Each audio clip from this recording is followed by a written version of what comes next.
आज ज्या निमित्ताने एकत्र जमलेलो आहोत का, एका मातोश्रीच्या प्रथम पुण्यस्मरणाच्या निमित्ताने एकत्र जमलेलो आहोत. कैलासवासी सुभद्राबाई मारुती गुलदगड या मातोश्रींना अखेरचा निरोप देण्यासाठी आपण एकत्र आहोत. आजचं का श्राद्ध झालं, पुन्हा काही त्यांच्या नावाने विषय नाही. कोणाला त्यांची आठवण होईलच असं नाही. आठवण होणार त्यांचे पतिराज मारुतराव गुलदगड, आठवण होणार त्यांचे 2 लेकरं आहेत. अजिंक्य असेल, तुषार असेल, त्यांची कन्या आहे दीपाली असेल, यांना आठवण होणार. तुम्ही आम्ही या कार्यक्रमात आहोत ना, तोपर्यंत या दुःखात सहभागी आहोत. पण खरं दुःख त्या लेकरांना आहे, खरं दुःख त्या पोरांना आहे, त्यांच्या पतिराजांना आहे. म्हणून सांगायचं तात्पर्य, आहेत ना तोपर्यंत त्यांच्यावरती प्रेम करा. गेल्यास नंतर काहीतरी करत बसण्यास काहीच अर्थ नाही आणि काहीच मजा नाही. आज एका कन्याची आई, 2 पोरांची आई, एका पतिराजांची पत्नी या परिवाराला सोडून गेलेली आहे. काय दुःख असतं ज्याची आई गेली त्याच्यापाशी जाऊन कधीतरी बसा. काय दुःख असतं ज्याची बायको गेली त्याच्यापाशी जाऊन बसा. आपण दुःखात सहभागी थोडा वेळ आहोत, आपल्याला काही वाईट वाटेल थोडा वेळ, पण खरं दुःख ते कधीतरी त्यांच्यापाशी जाऊन बसा. माझे शेजारी घडलेले आजही ही घटना असे सर्पदंशाने मातोश्री गेलेले आहेत. कसलाच विचार मनात नाही, देण्यात नाही. पहाटे सकाळी लवकर उठल्या, बाजूला गेल्या, चुली पुढे जाताय, चूल पेटवायची आणि तिथं सर्पदंश झाला. एकदा नाही 2दा. त्यांचा भाऊ डॉक्टर आहे, भारी शेतकरी प्रगतशील, त्यांचे बंधुराज आहेत, त्यांचे पोरं शिकले सवारले 1 नंबर आहे. पण त्या भावालाही सगळ्यांच्या उपचार ते डॉक्टर करता येईल, पण आपल्या बहिणीसाठी आपण काहीच करू शकत नाही. शेवटच्या क्षणापर्यंत एक खंत त्या भावाच्या अंतःकरणाला राहील. ज्या वेळेस असं पेशंट एखादे येईल, ज्या वेळेस त्यांची भाची त्यांच्या पुढे येईल, ज्या वेळेस त्यांची भाची त्यांच्या पुढे येतील, त्यांची दाजी त्यांच्या पुढे येते, त्यावेळेस त्यांच्या बहिणीची आठवण झाल्याशिवाय त्या डॉक्टरांना राहणार नाही. त्यांचे दुसरे बंधुराज आहेत, त्यांनाही राहणार नाही. आठवण 100% होणार. हे लेकरं आहेत, त्या पोरी आहेत, विसरणार नाही कुणी. पण माझ्या तिकडे घडलेली सुद्धा अशी घटना सांगते तुम्हाला. सर्वसामान्य शेतकरी कुटुंब होतं आणि नवरा बायको होते. खरं प्रेम आणि खरी माणुसकी काय असते. शेतकरी कुटुंब असल्या कारणाने सकाळी लवकर उठायची, घरातली कामावरायची, शेताच्या कामाला जायचं, असं नसते क्रम होता. असंच रिअल घडलेली घटना आहे. छोटी एकुलती एक मुलगी होती, 4थी 5वी पर्यंत शाळेत जाणार ते लेकरू होतं. सकाळी आई लवकर उठली, बाबा लवकर उठले, लेकराचा अंघोळ, दप्तर, डबा, बॅग भरला आणि पोरीला शाळेत पाठवलं. हे जोडपं घरातली कामं आवरली आणि पटकन रानातल्या कामाला निघून गेले. सकाळी 9 वाजता 10 वाजता रानात गेलेले हे जोडपं 11 वाजले, 12 वाजले, 1 वाजले, 2 वाजले तरी काम करताय. सूर्य वर आला, दिवस वर आला, ऊन वाढत गेलं. बायको नवऱ्या कशी गेली, अहो आल्यापासून काम करताय, कष्ट करताय, चला ना कुठतरी बसा 2 तास का. ठीक आहे, हातातलं काम सोडलं आणि एका झाडाखाली दोघं नवरा बायको जेवण करायला बसले. अगदी भाकरी समोर घेतली, पाणी समोर घेतलं, मुखात घास घालणार तेवढ्यात गबाळी चुकाटा कुठून तरी एक छोटासा सर्प आला आणि त्या आईच्या बोटाला सर्पदंश झाला. क्षणाचाही विलंब करायला लागतं, ती माऊली धरणीवरती खाली कोसळली. आपलं गावचं ग्रामदैवत असतं, ही पद्धत आहे. पटकन आणायचं, देवाच्या मंदिरात न्यायचं, दर्शनाला न्यायचं, आपले श्रद्धास्थान असतं. तिथपर्यंत सुद्धा जाता नाही आलं. घरी आणलं, तिथंच असताना जगाचा निरोप घेतला. घरी आणलं, शेजारचे 5-10 मंडळी जमा झाली. बघता बघता 2 ते 3, 3 ते 4 वाजले. चुलते काका आले, मामा आले, मावशी आले, आजोबा आजी आले. बघता बघता 5 वाजले आणि लेकराची शाळा सुटली. हातात दप्तर, डबा, बॅग घेऊन पोरगी पळत पळत पळत पळत घराच्या दिशेने आली. घराच्या दिशेने आल्यानंतर गर्दी दिसली, गाड्या दिसली, माणसं दिसली. क्षणभर मनात विचार आला, अरे आपण आपल्याच घरी आलोय का. थोडा वेळ उभा राहिली, आजूबाजूला पाहिलं, होय आपण आपल्याच घरी आलोय. आणखी गर्दीत लेकरू आलं आणि सगळ्यांच्याकडे पाहिलं तर ही आपलीच माणसं दिसायला लागली. सगळी आपलीच मावशी दिसत होती, आपलेच मामा दिसत होते, आपलेच काका दिसत होते, आपलीच आजी, आपलेच आजोबा. ही सगळी आपली माणसं ती आल्यात कशाला. छोट्या लेकराचे लवकर लक्ष देणार. पोरगी आणखी जवळ आली, अंगणात येऊन उभा राहिली आणि अंगणात आले तेव्हा सगळ्यांच्या मध्यभागी झोपलेली आई पोरच्या निदर्शनात आली. हातातलं दप्तर, डबा, बॅग बाजूला ठेवलं आणि उशाला उभा राहून पोरगी मोठ्याने आवाज देऊ लागली, आई तू का झोपलीस. आई मी शाळेतून आली, तू उठ ना.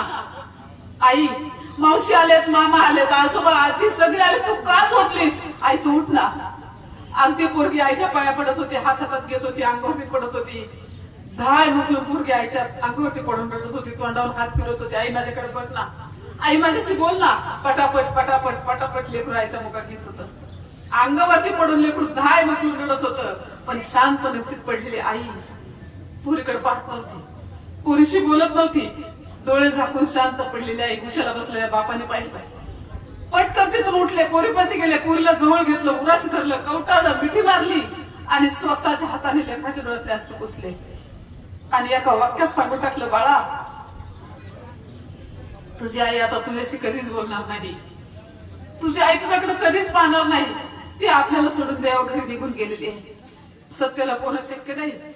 पुरीला बापाने सांगून टाकलं. दाय मोकलून पोरगी डस कसा डस कसा असं दावत. काही वेळातच त्या माऊलीने तिथून उचललं. अंतिमविधी कार्यक्रम वगैरे सगळा उरकून टाकला आणि श्रावणातल्या नागपंचमीचा सण होता. हिंदू धर्माच्या पद्धतीप्रमाणे घरोघरी नागपंचमीच्या दिवशी पुरणपोळीचा स्वयंपाक होता. घरोघरी लेकरांनी नवीन कपडे घातले होते, घरोघरी लेकरं पतंग उडत होती, झोके बांधलेले होते. पण या घरात झोका नव्हता, या घरात पतंग नव्हता, पुरणपोळीचा स्वयंपाक नव्हता. कारण जी पुरणपोळीचा स्वयंपाक करणारी आई होती का, जी चूल पेटवणारी आई, डाळ शिजाय घालणारी आई होती का, ती आई या घरात नव्हती. उठल्यापासून लेकरू घरापाशी पडलेला एक दगड होता, दगडावरती दोघे बसले आणि डोळ्यातून खळखळ खळखळ आईच्या आठवणीने अश्रूच्या धारा लागल्या होत्या. सगळे झोका खेळत होते, पतंग उडत होते. जवळच काही अंतरावरती मोठेच एक लिंबाचं झाड होतं आणि त्या लिंबाच्या झाडाखाली 10-5 पोरं पतंग उडत होते. तिथं झोका बांधलेला होता, 10-5 पोरं झोका खेळत होते. पण हे लेकरू पतंग उडवायला नाही गेलं, हे लेकरू झोका खेळायला नाही गेलं, नवीन कपडे नाही घातले. कोणीतरी सांगितलं होतं लहानपणी म्हणे देव आकाशात राहतो, कोणीतरी सांगितलं होतं की देव वरती राहतो. आणि उंच गगनाला भिड्यात चाललेला तो झोका होता का, काही लेकरं झोका खेळत होती. त्या झोक्याकडे पाहून, त्या पतंगाकडे पाहून लेकरू मनातला विचार व्यक्त करत होतं आणि पतंगाकडे पाहून पोरगी बोलत होती, पतंगा रे पतंगा उडू नको थांबना, आई माझी देवा घरी निरोपतीला सांगा. पतंगा तू चाललायस ना गगनाला भिडायला, तू चाललायस ना आकाशात, पण माझ्या आई देवा घरी, माझ्या आई घरी नाहीये, वरती गेलेली आहे. तेवढा निरोप माझा पोच कर ना. आजही दीपाली जर कधी काळी माहेराला आलीच, कधी काळी अजिंक्य असेल, तुषार असेल, सगळेजण एकत्र बसलीच, भले दीपावळीचा सण असू द्या, यात्रेचा सण असू द्या, एखादं लग्न असू द्या, हे लेकरं जर एकत्र आली ना, सगळी गर्दी दिसत त्यांना, सगळी माणसं दिसतील. पण या गर्दीत त्यांची आई नाही दिसणार. या गर्दीत किती शोधलं तरी नाही. आजही एवढा मंडप, एवढी गर्दी, तुम्ही सगळी माणसं आहेत. भगवंताला किती विनंती करा, देवा 2 मिनिटासाठी आमच्या आईला पाठव ना, देवा आमची सगळी प्रेमाची माणसं आलेली आहेत, आमच्या आईला बोलव ना, आम्ही वाटेल ते करतो. आहे का ते शक्य? कधीच नाही. कसलेही लेकरू असलं आणि कसलाही मुलगा असला ना, घरात जर आपली आई नसेल, आपले बाबा नसेल, तर ते घर सुन असतं. 40 वर्षाची मुलगी जरी माहेराला गेली ना, माझ्यासारखी 60 वर्षाची आई असली ना, 9वारी साडीतली, त्या आई उठते पुरीला म्हणते, पुरी थांब थोड्या मिरच्या घेऊन जा, थांब थोडा लसूण घेऊन जा, थांब थोडे कांदे घेऊन जा. जगाच्या पाठीवरती, दुनियाच्या बाजारात एवढं प्रेम फक्त आईच करू शकते, दुसरं कुणीच नाही. म्हणून एका आईसाठी कोणी एक लेखक आहे, ते स्पष्ट आणि सोप्या भाषेत बोलतात, आई माझी, आई माझी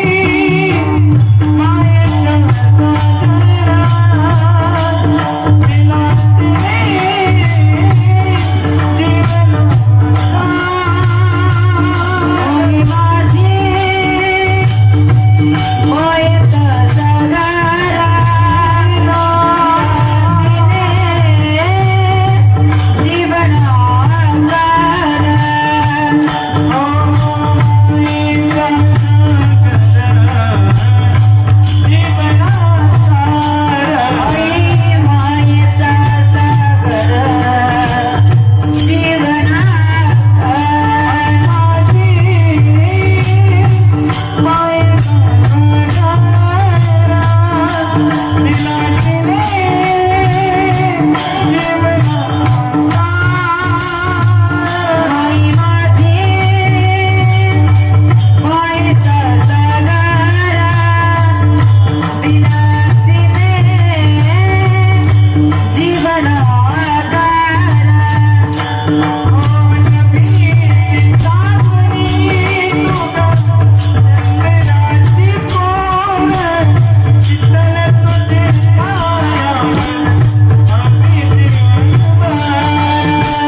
दोनही भावंडांना माझं एक सांगणं आहे.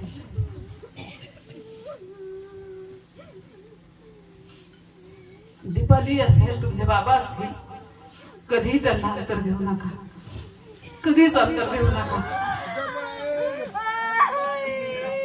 विठ्ठल विठ्ठल विठ्ठल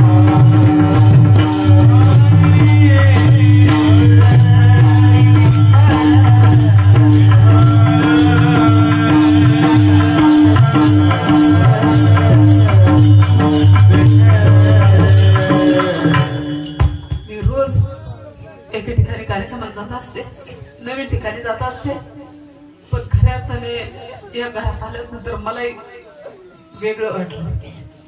अगदी पहाटे आईने उठावं, पेटावं जावी, सरपदर सोहा दोन्ही लेकरं माझ्यासमोर. महाराज असं असं झालं. आमचे मामा डॉक्टर आहेत. आमच्या मामांच्या पर्यंत सुद्धा आम्हाला आमच्या आईला नेता नाही आलं. खूप प्रयत्न केले असते, वाटेल तेवढा खर्च केला असता, पण यश नाही आला आम्हाला.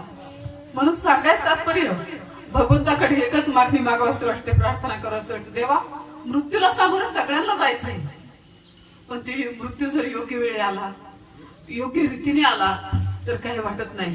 म्हणून अर्ध्यावरती डाव सोडून असं लिहू नकोस. आता लेकरं बी संसारात गुंततील, कदाचित आईला विसरतील, पण त्यांचे पतिराज त्यांच्या पतीला कधीच विसरू शकत नाही. म्हणून जसा एखादा झाडू असतो, जोपर्यंत काड्या एकत्र आहेत तोपर्यंत तो झाडू अंगण साफ करतो, पण जेव्हा त्याच झाडूतल्या काड्या विखुरल्या जातात तेव्हा त्याच अंगणात कचरा झाल्याशिवाय राहत नाही.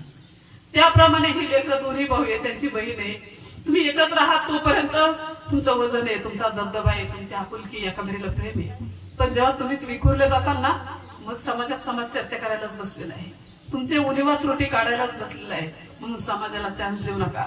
कसंही असू द्या, जसं एखादी भाकरी कमवणं अवघड नाही, 4 पैसे कमवणं अवघड नाही, ती भाकरी कमवणं अवघड नाही, पण कमवलेली भाकरी एकत्र कुटुंबासोबत खाणं मात्र अवघड आहे. आज लोकांच्याकडे भरपूर सगळं काय आहे, पण प्रेमाने बोलणारी माणसं नाहीत. म्हणून ही वेळ काही या परिवारावरती येऊन देऊ नका. मी अशी तुम्हा भावंडांना, तुमच्या बहिणीला विनंती करते. त्याचबरोबर खऱ्या अर्थाने तुमचा वेळ संपलेला आहे. ज्या निमित्ताने तुम्ही आम्ही सर्वजण एकत्र जमलेलो आहोत, सुभद्राबाई, मारुती, गुंजगड या मातोश्रींचा अखेरचा निरोप देण्यासाठी आपण आलेलो आहोत. भगवंताने त्यांना आपल्या चरणी विलीन करून घ्यावं, पुण्य पदरी बांधावं, अशी पंढरीश पांडुरंग परमात्म्याच्या चरणी, अलंकापुराचा राजा माझ्या माऊली ज्ञानोबरायांच्या चरणी प्रार्थना करू. त्याचबरोबर या कीर्तनरूपी सेवेकरता त्यांनी सुरेश बापा जवळ आमचं स्वप्नील असेल आणि बेंद्रे महाराज असतील. त्याचबरोबर आनंदगड वारकरी शिक्षण संस्थेतील सर्व विद्यार्थी आहेत, गायक वृंदात गौरव महाराज, गुरुदास महाराज, ज्यांनी आमचा विना सांभाळला. महाराज तुमचे मनापासून, अंतकरणापासून सगळ्यांचा आभार मानते. पुनश्च एकदा मातोश्रींना भगवंतांना आपल्या चरणी विलीन करून घ्यावं अशी प्रार्थना करते. माझ्यासारख्याचा आवाज तुमच्यापर्यंत पोहोचवला माईक सिस्टमवाले, ज्यांच्या आवाजाने मी तुमच्यापर्यंत पोहोचले आहे. खऱ्या अर्थाने त्यांच्याच फोनवरून, त्यांच्याच निमंत्रणावरून मी तुमच्यापर्यंत पोहोचलेले आहे. बाळासाहेब घरे असतील ते सिस्टमवाले, त्यांचा फोन मला, महाराज असा असा कार्यक्रम आहे आणि तुम्हाला यायचे, महाराज असा असा कार्यक्रम आहे आणि तुम्हाला यायचे. योगाने मला सवड होती, 1-2 महिने झाले असतील तारीख दिलेली, त्यांच्या आग्रह खातरच मी तुमच्यापर्यंत पोहोचलेले आहे. त्याचबरोबर संजयराव, चंद्रराव भोसले चोपडचे आहेत, त्यांचाही मला फोन, म्हणजे महाराज तुम्हाला यायचे बरं का, महाराज तुम्हाला यायचे बरं का, अगदी वेळेवर या इथपर्यंत त्यांचं नियोजन. म्हणून त्यांचंही मनापासून, अंतकरणापासून आभार मानते. त्याचबरोबर बोलता बोलता एखादा शब्द सुटला असेल, एखादा लागला असेल तर तो माझा मला परत द्या, अशी तुम्हा सर्वांच्या चरणी प्रार्थना करते. आता ज्यांनी हात सोबत आणले, ज्यांनी घरी ठेवले तर सोडून द्या, पण ज्यांनी हात सोबत आणले त्यांनी एकदा उंच हात करा आणि त्या भगवंताचं भजन करा. विठोबा